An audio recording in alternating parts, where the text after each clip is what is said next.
Okay, so in this video, we're going to talk about unsupervised learning. So which is a big, like big block of and algorithms, and other than doing classification and regressions. So one of the reasons that we spend a lot of time on in supervised learning is we usually have, all these input and the data or training data are labeled. So that means I have a target variables. But in many cases, and input data are not labeled. So our algorithm want to learn the structure of the data without knowing those labels. So this has actually give you two different flavors of doing so.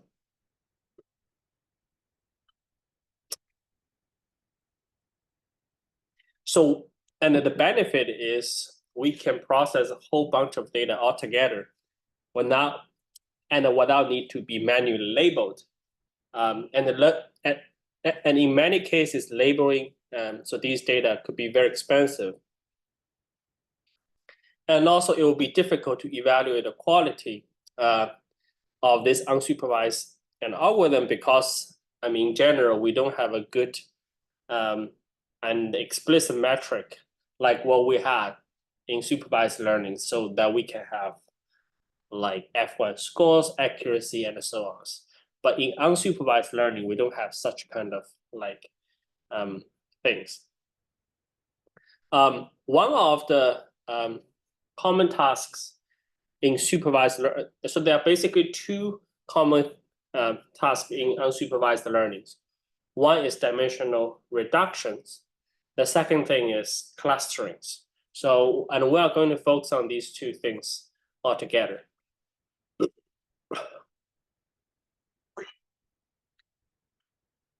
So one thing is this kind of dimensionality reduction help the data's visualization. So you can and reduce your dimensions of your data from very high dimensions into relatively low dimensions. For example, t-SNEs or UMAP, that's like very popular methods that we have been using.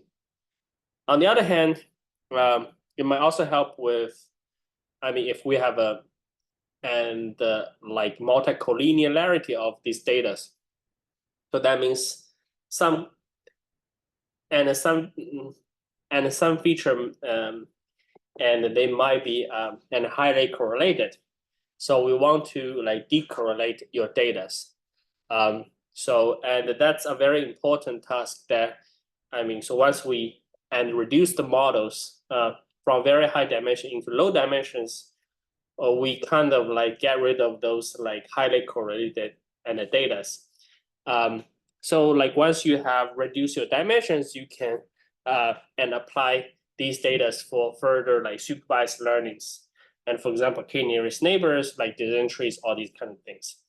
Almost all so supervised learnings, they don't like those like highly correlated data. So the first things that you should do for almost every like machine learnings, you probably need to consider the dimensional reductions before you proceed any kind of other machine learning algorithms.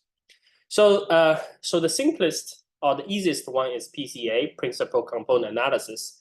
This has been used a lot. So basically, so it's like, and the first thing that you should try, it's basically project the data onto orthogonal space. So you can think about all these, and the data is considered to be an ellipsoid in the subspace of this feature space. You can see this is a two-dimensional data, and it can be characterized and with this like an ellipsoid. And you can see, we are like viewing everything into the x and the y axis. But you can see this might not be the best axis that we'll be using. And the best way, from the data-driven perspective, the best axis should be this and this, because in this directions, it has the largest variances. such that it can separate the features and the best. So like, and if we and using the new set of the bases in their subspaces and align with, this ellipsoid axis, so basically we can and remove highly correlated features, since all these bases set are basically orthogonal to each other's. But in general, these and resulting and ellipsoid and dimension, so will match these initial space and dimensionalities. But we assume our data are actually lies in the subspace in a much smaller dimensions. So that means we can basically get rid of those and the dimension that has a small variances and project all the data into the subspace, which has a low dimension and the nullity. For example, in this directions and everything, and you can think about in this direction has like larger and variances. So if we project the data on this directions, it can spread out the data the most. On the other hand, if we consider everything on the orthogonal and the directions, then everything, then the dimension. So you can think about, and the variances, it's pretty small. So, and in the perspective of PCA, and all the data can be projected on this direction. So you can think about this as being an like subspace of the feature spaces. And you can project all the data in this directions. It can like capture the most and important features, and rather than we only using one dimension and instead of the whole two dimensions. Okay. So and here, so this is basic idea. So we are going to try this with Iris data set. So this is basically a data set which is and we only take the 3D, so we basically ignore the petal width. So this is data look like, which is at a 3D scattering of those points. And we can see how this PCA can improve the result of samples that might not be correct fit for all the training data. So and what we do here, so we do this and a train test split. Then we try this decision trees with depth of 2. Then you're getting 88.9% accuracy for the testing and for testing data set. So we can try it again, but this time we're going to perform the PCA first. But we're going to reduce the dimension from 2 dimensions and from 3 dimensions into 2 dimensions. So we imposing this PCA with 2 dimensions. So we subtract the mean. Then we apply the PCA, and we transform the PCA here. So you can see with the PCA, you can see these and the data are being separate pretty well, and you can see these 2 are being separate pretty well, and then this is also being separate, almost like vertical as well. But in this case, if we do the same thing, but instead of we directly apply on the original and X data, we apply on the X PCAs. So which is the coordinate after we do this transformations of the principal component analysis. It turns out if we do this way, the test accuracies has been increased from an 89% to 91%. That's just like has 2% of accuracies and increases.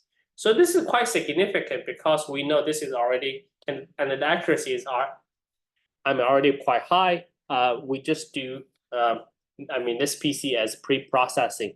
It turns out doing a very good job. So you can think about using PCA is basically widening the data. So we have to talk about this kind of like data process and pre-processings in the previous lectures. So this is kind of the procedure that. And you can think about trying to do, and without doing this PCA, it turns out and your performance of all these machine learning algorithm classification algorithms will be significantly lowered. But of course, if we have other data set with like high and dimension and a number of dimensions, this kind of like PCA could like dramatically improve that, accuracies if needed. So you can see what we are trying to do here. You can see, and you can see right here, and you remember we have a 3 dimensions and initially, but the first dimension actually takes about 92% of the initial and the variance is the second component, and the second PCA component actually takes about like 5% of the initial variances.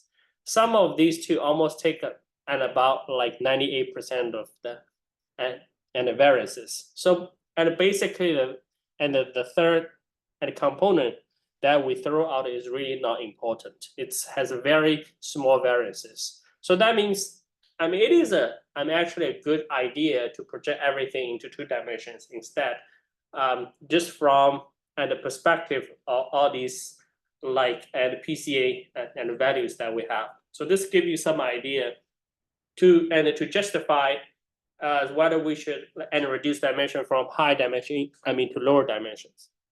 So you can see there are multiple benefits to do this kind of dimension reduction. So we actually and pre-processing the data, we can lower the dimensions. Once we lower the dimensions, there's a possibility that we can actually visualize the data, and also like most important things, it actually help for other algorithm as well. So as I said, the PCA usually serve as a pre-processing and the data pre-processing and the techniques to widening and to like whitening those data set. One of the biggest examples is on this like and facial recognitions. So this is basically we have a bunch of figures, and we have, for example, this is the first 15 figures of and of all these facial recognitions. So we're gonna do some like train test split. We have a 1,170 training data set and a 390 of the testing data set. And you can see for this one, we have a different and corresponding to different people, but the problem is, and they all have a different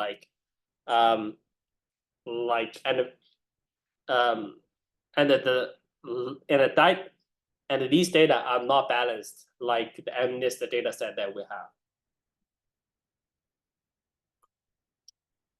So we need to be a little bit careful here. So what we do is we can actually plot this. And I want to remind you, this data actually has pretty large dimensions, because if you look this and images right here,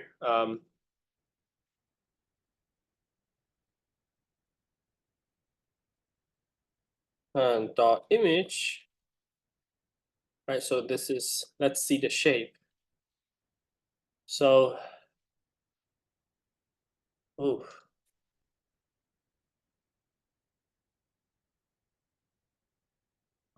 images,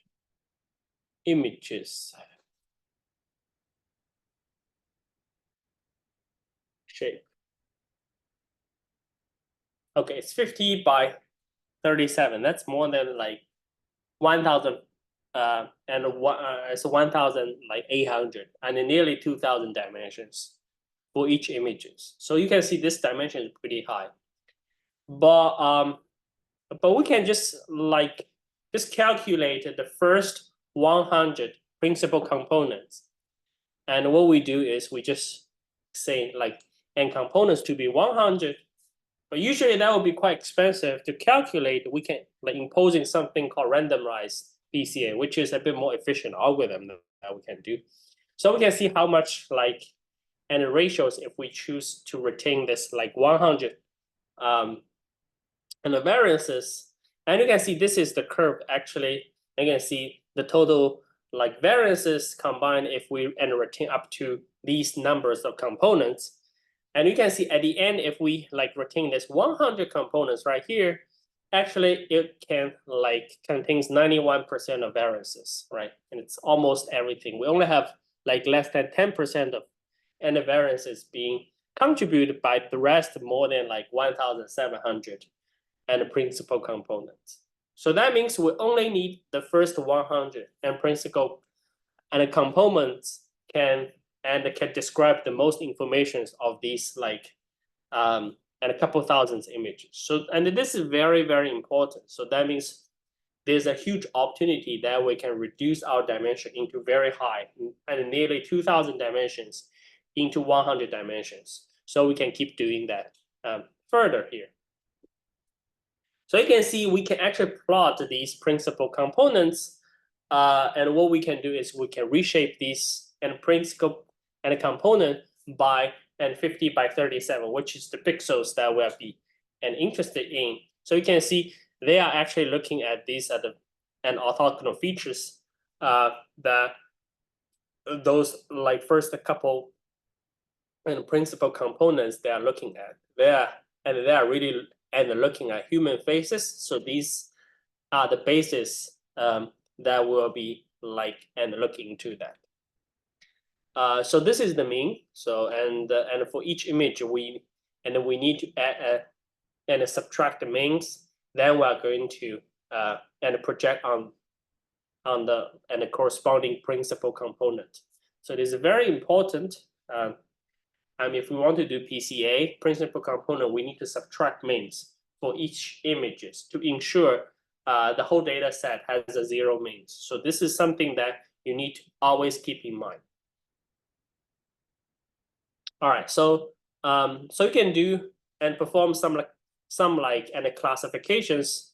And for example, like we can try the logistic regressions, and we can compare with and 4 features is 1,850 features, and the other ones we can compare with like only 100 features. It's very simple. We just try this multinomial and the logistic regressions. So what we do is we just perform this like PCA training and for the train data and testing data, which is only takes about 21 milliseconds. Is very, very fast. So we apply this and the multinomial and the softmax classifier for this logistic regressions, and we get this and it takes about like, and it's already pretty fast as well. So we can compare with the result right here. It actually shows it right here. You're getting like 80% of accuracies. And you can see this precision is pretty good. And on average, we are getting 80% of accuracies. And we also have the corresponding like and F1 scores because we are talking about multi and a class and we can calculate all these corresponding informations that we needed. All right, so you can see this is our confusion matrix. You can see this is doing very good job. And just see how many are being confused and what is the mistake they usually make right here. All right, so we can compare with the result actually trained with initial 1,850 features. So that means we are going to use the whole features right here without the PCA trainings right here. So we have like more than 1,000. And more than like 1,850 features. So we do this process. Actually, it takes a bit time, much slower, and we're getting like and almost 50 seconds to then process everything. As a comparison, here we only takes about 232 milliseconds, which is significantly smaller than the logistic regressions that we had. Even compare, include everything that we have for PCA, and this is still like significantly faster.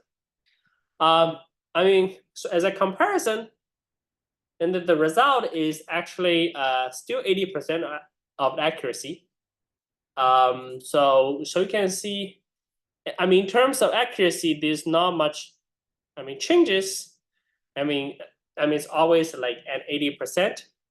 But if we try an image has a like a higher like resolutions or like much more complicated models, it might give you quite differences. And also in the meantime, in terms of training time, and with the PCA and without PCA, the training time is significantly different. So this is, and it takes almost 1 minute. For this one is like significantly smaller than and then we have. I mean, this is basically and literally like in less than 1 second, right? So this is super fast. So that's why. I mean, so you can see this is. I mean, turns out. I mean, it's doing much better job if we just trying to and trying to work through all the things and with the PCAs. And you can try them with handwritten digits, which is like common data set for almost everything that we to start with. I think we already mentioned this type of data set many times. We can try that out. Here we're just working with like it's 64 dimensions. So here we're just trying to and work with so MNIST the data set, just project everything just on 2 dimensions. So you can see just this is being the crudest possible way to do this kind of and projection. So we just take PCA component equal to 2. Then we project on this 2D plane. So you can see this actually has some like and separations with the different like data. So you can see why and one cluster here, one cluster here. But you can see this is still doesn't do it very well because, and of course you can see they still and has like bigger spread out and instead. So what we can do is we can using the Tisney or UMAP. So this is a very popular methods because they are doing like nonlinear and the datas and the nonlinear dimension reductions.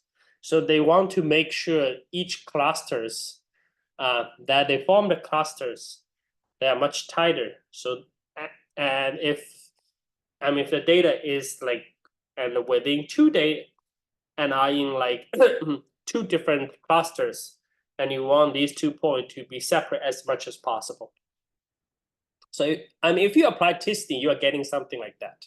So you can see right here they have shown like much better and work right here. So you can see we have a one cluster, one cluster, one cluster, and one cluster. So this actually create like and clear separations with all these images, and it gives you some idea they actually can be separate into a bunch of like different clusters, right? So, and if we say we don't have this and the labels for this MNIST data set, that we don't know the Y target, there's a good chances even we can separate these and images into a bunch of clusters. And so we know everything in these clusters should be likely to have the same labels. Of course, that's in the territory of the unsupervised learnings that we only use in X data set. We just completely ignore and everything that we know for the Ys. All right, so and of course, in practice, what we do is we choose the number of the component that can explain of like 90%. Like 90% is like and a big threshold. If our principal component can take more than 90% of the ratios of variances, we think this is good enough. So in this cases we are getting about 21% and 21 components and 21 like principal components. So that means we can actually reduce the dimensionalities from 64 features into 21. So this is quite significant. So I already did and reduced for more than 40 dimensions. Okay. So and we already mentioned and a little bit on the clustering. So but and with I mean the pictures of and of the dimension reductions. All right.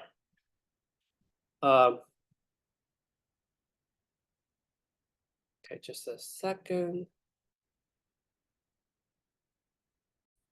Okay, so next we're going to talk about the clustering. So again, I mean this is very simple idea. So you can see from right here.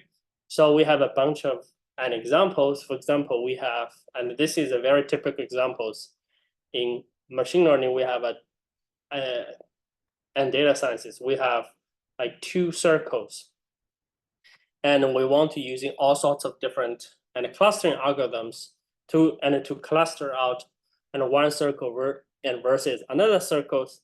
Another one is we have two half moons, and I want to find out the clusters.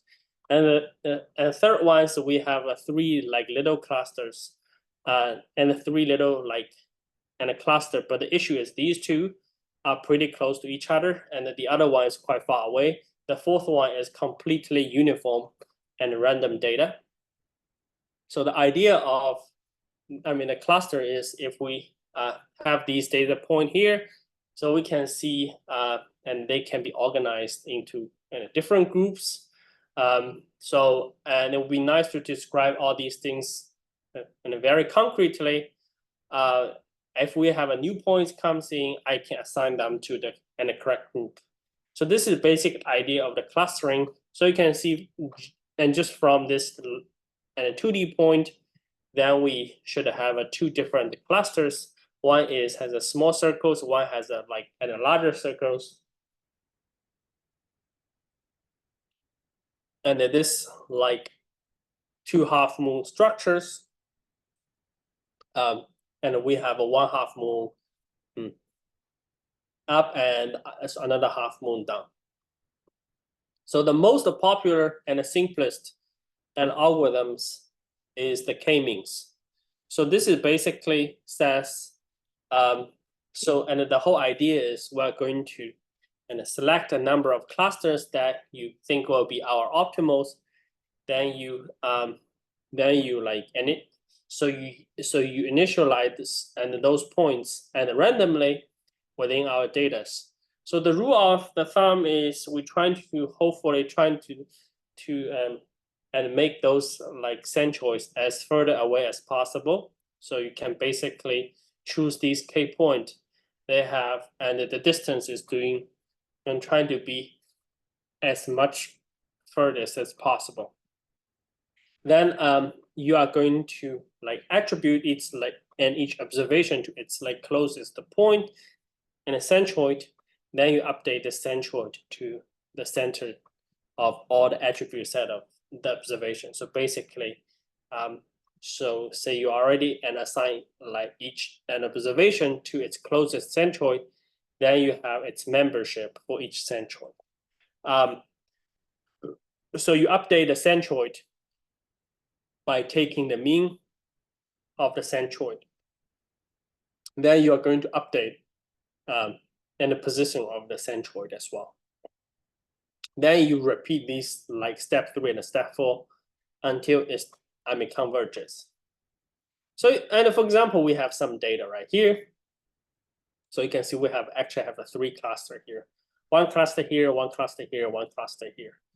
We can using this and k-means, and we can plot this one by one. So for example, right here, and we have some random 3 point right here, so we can see and everything here and it belongs to one cluster because they are closest to this point right here, and everything here will belongs to the cluster of this one, which is that closest here, and everything here and it will be belongs to this cluster because they're close to this point right here.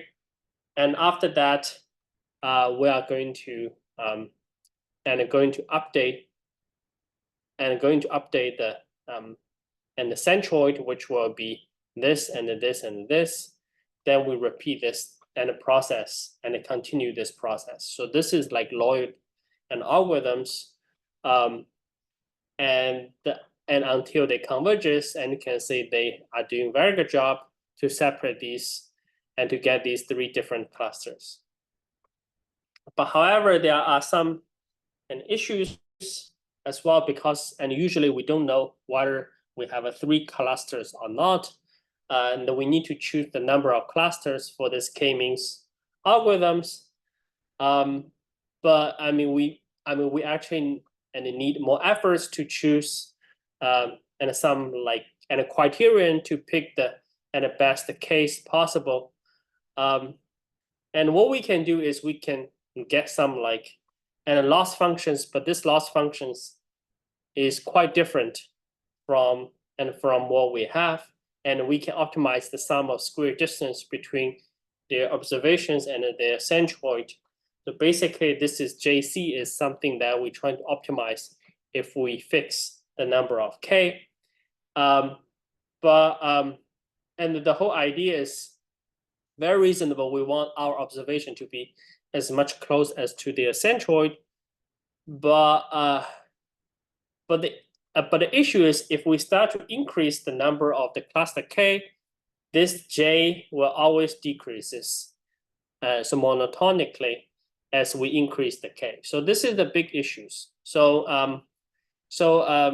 And we cannot find a k that basically to minimize these functions. So basically, if we actually want to do this, then the k will be the number of the data points that actually minimize this whole j's, and which give you precisely equal to 0 in these cases. So that would be bad.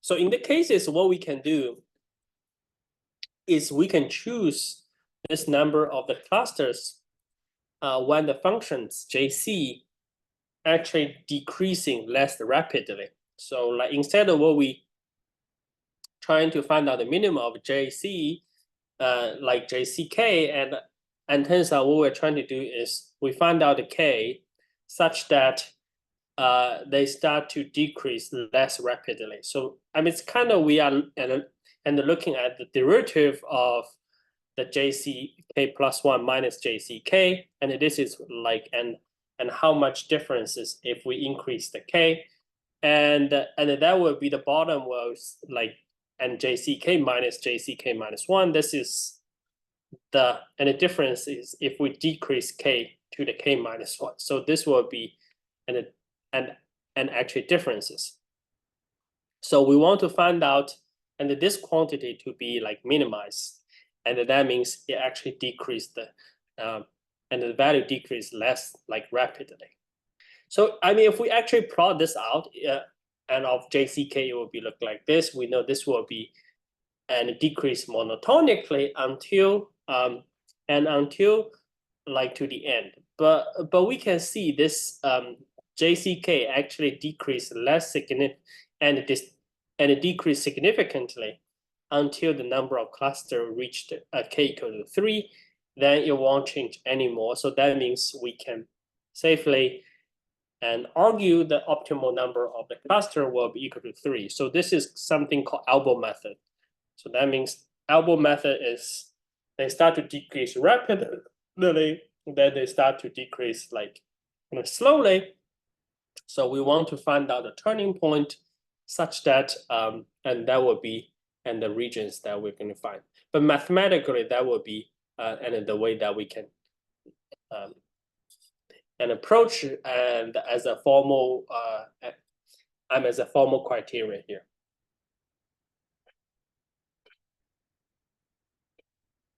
Okay.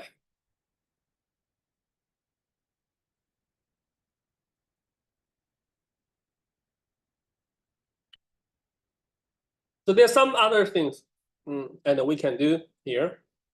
But the issue is k-means is actually NP hard. So NP hard, that means this problem is very difficult. So what we can do is, and we can take something like mini batch, k-means. So that means we can take batches of the data. Instead of that we hit fitting the whole data set. and then and moving the centroid, taking advantage of the previous steps. So, and there are a bunch of like, and the comparisons with like mini batch k-means and k-means. You can check the scikit-learns like and the documentations.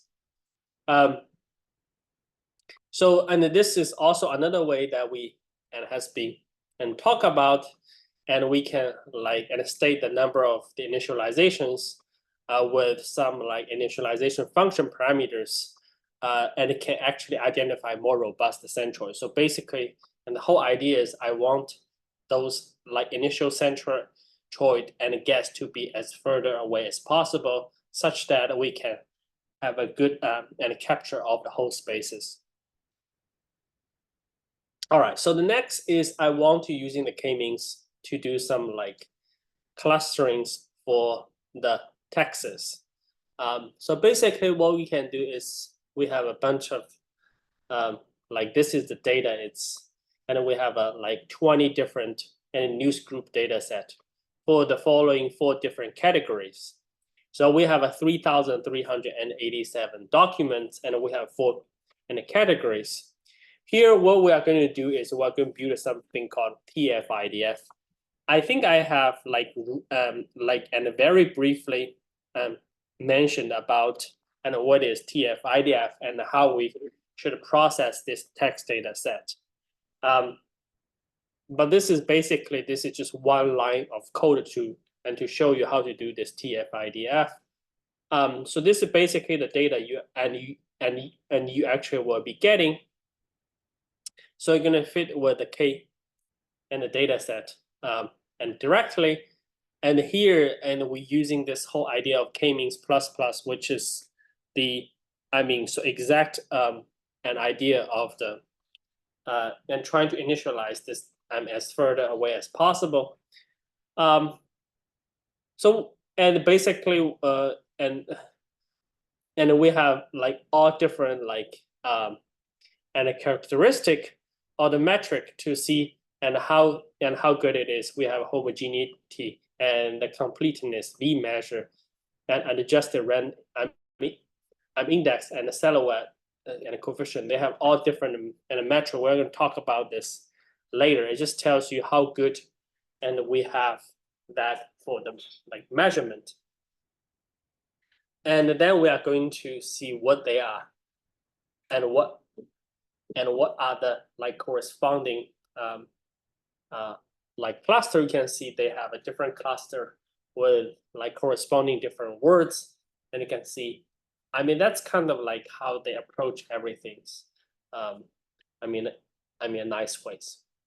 So, and this is very quick. You can see this is being done in a pretty much quite fast, almost like take 1 second. And overall, it's very efficient. And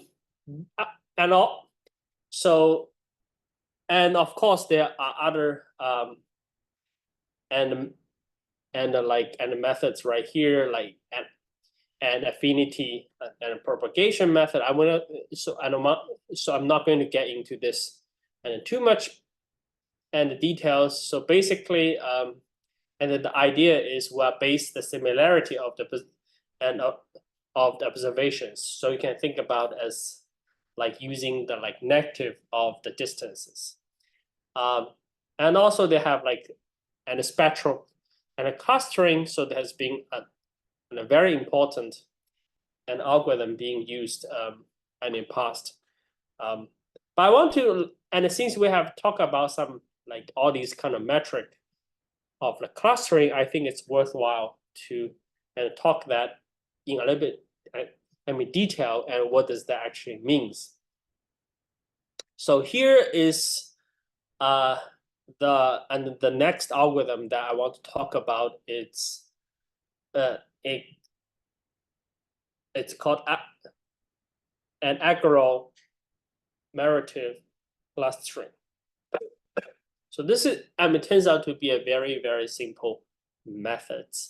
You don't even need a fixed number of clusters. So this is kind of the advantage that you can take. You don't actually need some preset and a number of clusters. So I mean, this is very easy.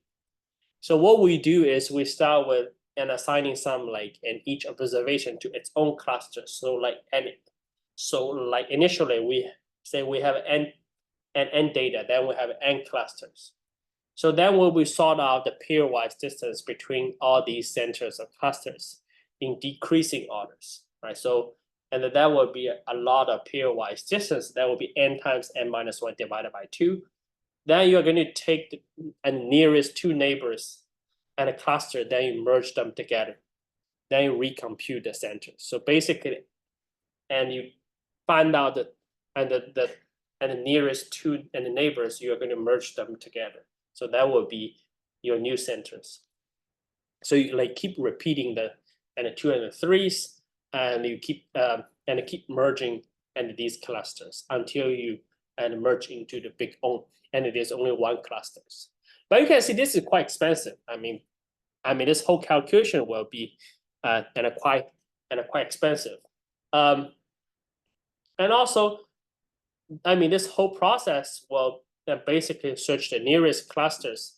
And there are a bunch of ways that you can do. For example, you can do the single linkage. So that means I want to define the distance between the two clusters. So, and a single linkage, I mean, it means the distance between two clusters is the minimum distance of any point in in like CI or any point in CJs. That will be the minimum point of of any 2 points in this like and the two clusters. That will be the single and the linkage. Another way that to define the distance, it could be the maximum distance of the two clusters, right? So that would be called complete linkage. All we can do is average linkage. So that means all possible and the distances, that we sum them together, then you divide it by and all possible pairs. All what we do is we can take the centroid. That means we're going to find out the centroid of each and a cluster. Could be just the mean of the clusters. So and that would be the centroid, and we can using the L2 distance between these two centroid as the centroid and the linkages. In general, the third one that we do is the most effective. So that means we don't need to recomputing the distance every time, and we only need to compute it once, and that will be all. And the beauty is everything can be like visualized with a cluster trace, and you can actually visualize how they like doing this kind of building and the clusterings was when they do the merges. So this is the data that we are borrowed from our like k-means and examples. We know we have 3 clusters right here. If we approach that using this kind of techniques, you're getting something like that. And so this is pretty straightforward. You can see all these points right here. They start to merge, and they start to have all like, and each of that will have the and one cluster. But gradually they start to merge out. You can see they actually, and gradually, and the biggest the most robust one is actually to get to show we have 3 clusters. We have like orange, we have a green, and we have a red. So basically it just tells you we have like 3 packages and 3 clusters, and this is the the most robust way to make this clusterings. But of course, this is quite expensive and to perform, because we need to make sure we calculate this kind of pairwise distance, and we need to make sure all these things being calculated. And you have to do like sortings again. So this is quite expensive processes. And of course, an accuracy metric is very important. So this is quite different from like classifications, because classification naturally has the white labels, that we can compare with.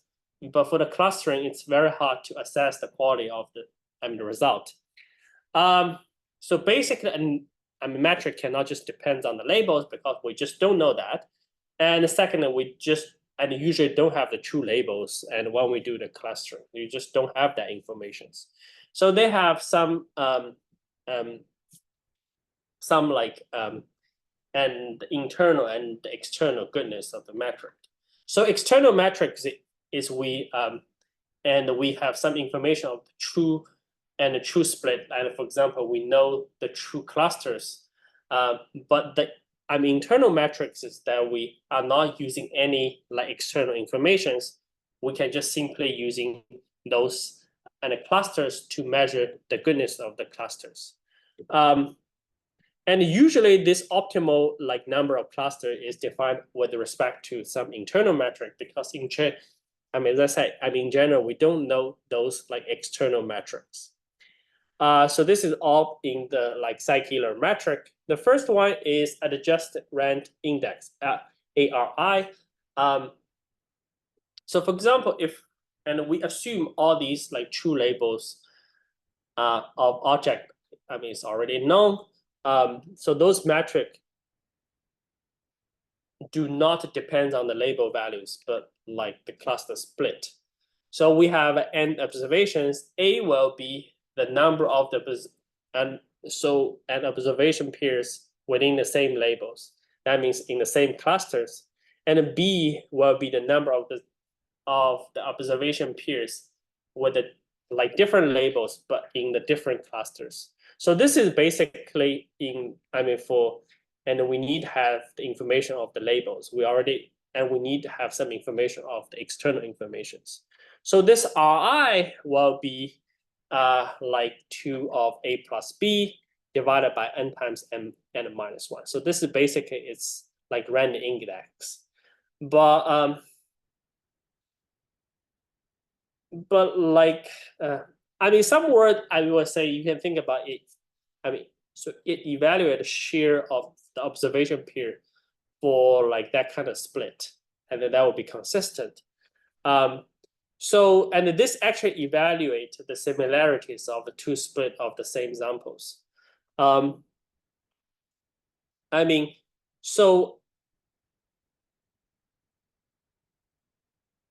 and also, so there's one thing is you want to make sure this like index to kind of close to 0 for any like clustering outcomes. If you just randomly choosing like some clustering and outcomes, you want this to and close to zeros as much as possible. So that means you actually have to like adjust that. So the way to adjust that is you are going to divide it by the expectation of the Ri and the maximum and the value of I and also subtract it to the ERI as well, such that this whole thing will be symmetric. It won't and depends on the label permutation. You can like shuffle the labels and it won't and it matters as well. Such that this ARI and you can make sure everything is being in the range of like -1 to 1. And the more like negative value, so that means the split is more like an independent, and the positive values, that means the split and it will be consistent. So if they have a perfect match with the true label, that means ARI will be equal to 1. So that will be that will be the situations. So basically, ARI to be used is we know the true labels, and that we can use that. Then an AMI and adjusted mutual information is also very similar to ARI, but it doesn't depend on the label values and the permutation as well. It's basically using the mutual informations, and you can go back to check the mutual information part. We have a talk about this a little bit in the decision trees. On the other hand, there are and other like metric, for example, the like homogeneities, completeness, and the V measure. I think that's the one that we used and to make these calculations. So this is and these like all defined on entropies function and conditional entropies.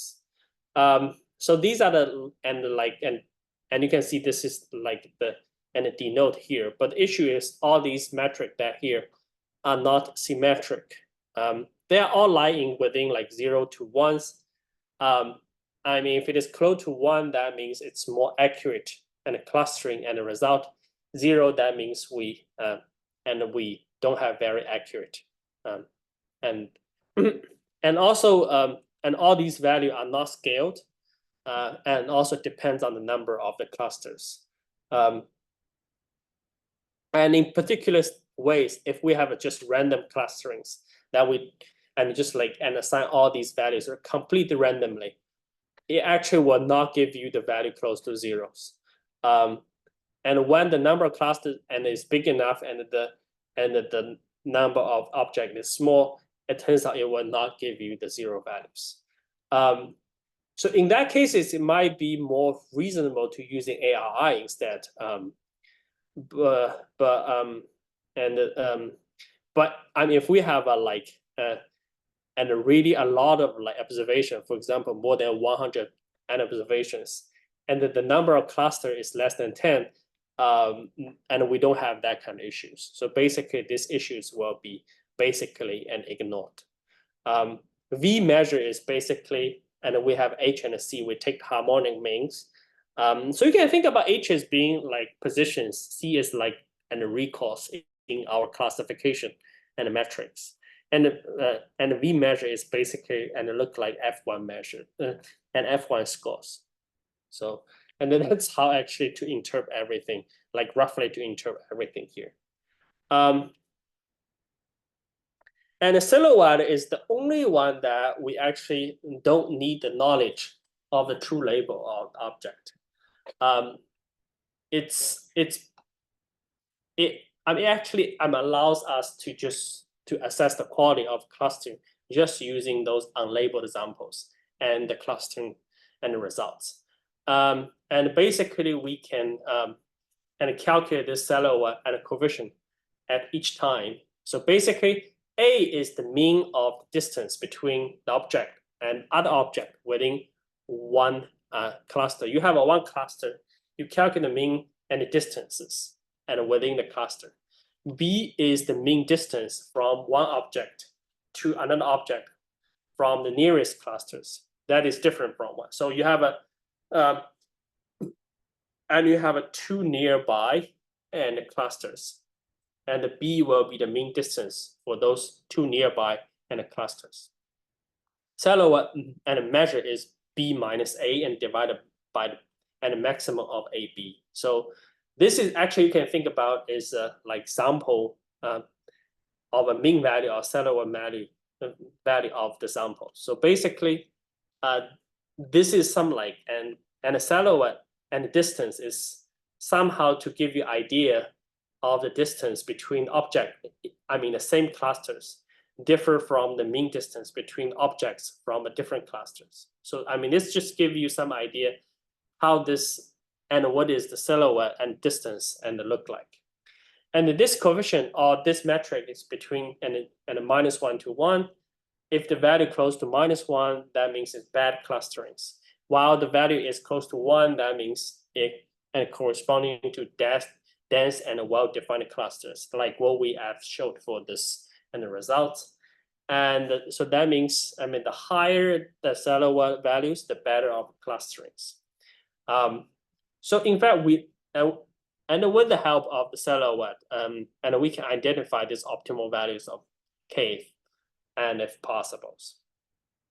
Okay, so we show this whole thing. So we actually demonstrate and right here and with like all sorts of like different methods of this data. So we and for this like MNIST data set. So we have ARI, AMI, homogeneity, completeness, V measure, and a silhouette. And you can see right here from the all 4 different methods. I mean, if we're just using silhouette, and you can see this k-means and the spectrums is doing the best. But with ARI and AMI, we have shown, I mean, the best one will be like aggro and Meritor, and that will be the best performances. In fact, that one is being consistent the best with almost every other metrics. But I want to remind you, every other metrics, we need to know the ground truth of the labels. The silhouette is the only one that we don't actually need the ground truth of the white labels or the clusters. Okay. So you can see right here, we actually need the result of y right here. But for the silhouette, we actually don't need that. So that would be good enough. Okay, so that's something I want to talk about unsupervised learning. This is a very brief introduction to this topic. And this whole topic is being taught a lot in the topological data analysis, as well as the machine learning. So I don't want to focus too much time on this topic. But this is very important in this practical machine learning, particularly for those like dimension reduction part. And you're going to use that a lot in the data pre-processes. All right, so that's all for that topic. Thanks.